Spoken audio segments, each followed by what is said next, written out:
చావావారిపాలెం గ్రామంలో జరుగుతున్న ఎన్ఎస్ఎస్ ప్రత్యేక శిబిరంలో భాగంగా గ్రామస్తులకు ఉచిత కంటి వైద్య శిబిరం నిర్వహించారు. స్థానిక జేఎంజే మహిళా కళాశాల ఎన్ఎస్ఎస్ ప్రత్యేక శిబిరం రూరల్ మండల గ్రామం చావవారిపాలెంలో కొనసాగుతోంది. అందులో భాగంగా బుధవారం శంకర్ కంటి వైద్యశాల సహకారంతో ఉచిత కంటి వైద్య శిబిరం జరిపారు. గ్రామస్తులకు కంటి పరీక్ష, బీపీ, షుగర్ పరీక్షలు చేశారు.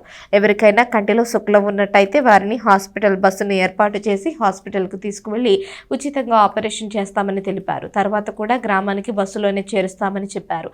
ఈ సదుపాయాన్ని వినియోగించుకోవాలని సూచించారు. అదేవిధంగా గురువారం తెనాలిలో జిల్లా ప్రభుత్వ వైద్యశాల సహకారంతో టీబీ పరీక్షలు చేస్తామని ఎన్ఎస్ఎస్ ప్రోగ్రాం అధికారి డాక్టర్ దాసరి విజయలక్ష్మి చెప్పారు. ఆ కార్యక్రమం గురించి ప్రచారం కోసం గ్రామంలో ర్యాలీ చేశారు.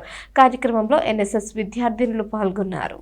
శంకరకంటి హాస్పిటల్, పెదకాకాని గుంటూరు, జిల్లా అంధత్వ నివారణ సంస్థ, జేఎంజే కాలేజీ తెనాలి, ఎన్ఎస్ఎస్ వారి ఆధ్వర్యంలో ఉచిత కంటి వైద్య శిబిరం ఈరోజు నిర్వహించడం జరుగుతుంది.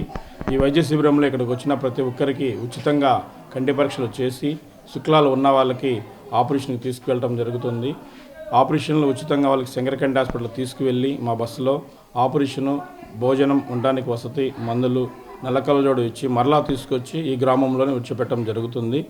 ఈ గ్రామంలో జేఎంజే కాలేజీ వాళ్ళు గత 10 సంవత్సరాల నుంచి మెడికల్ క్యాంపులు నిర్వహిస్తున్నారు. వారి ఆధ్వర్యంలో ఈ గ్రామ ప్రజలందరూ కంటి చూపుతో బాగుండాలని కోరుకుంటూ ధన్యవాదాలు తెలియజేస్తున్నారు. సుమారు ఎంతమంది వచ్చారు? ఈరోజు ఒక 40 మెంబర్స్ వరకు వచ్చారు. ఆపరేషన్కి ఇప్పటివరకు ఒక 5 మెంబర్స్ సెలెక్ట్ అయ్యారు. ఇంకా వస్తూ ఉన్నారు. ఈ క్యాంప్ 1 గంట వరకు జరుగుతూ ఉంటుంది. కళాశాల తెనాలి వారి ఆధ్వర్యంలో ఎన్ఎస్ఎస్ కమిటీ తరపున మేము ఈ చావావారిపాలెం అనే గ్రామంలో మేము ఈ గ్రామాన్ని దత్తత తీసుకున్నాము. అంటే ఎన్ఎస్ఎస్ తరపున. అందువలన ఈరోజు శంకరకంటి వారి ఆధ్వర్యంలో మేము ఈ ఐ క్యాంపును నిర్వహిస్తున్నాము. ఇప్పటి వరకు 40 మందికి పైగా ఐ టెస్ట్ చేయించుకున్నారు. వారిలో ఒక 5-6 మందికి ఆపరేషన్ చేయాల్సి ఉంటుందని చెప్పి డాక్టర్ గారు చెప్పారు. ఉన్నటువంటి వారికి మరి హాస్పిటల్ యాజమాన్యం తీసుకుని వెళ్ళి ఆపరేషన్ చేసి మళ్ళీ తిరిగి ఈ గ్రామానికి తీసుకొస్తారని చెప్పి డాక్టర్ గారు తెలియపరిచారు. ఇలాంటి క్యాంపులు ఇంకా మేము రాబోయే రోజుల్లో అనేకమైనవి ఈ గ్రామంలో ఎన్ఎస్ఎస్ తరపున నిర్వహిస్తామని తెలియజేస్తున్నాం.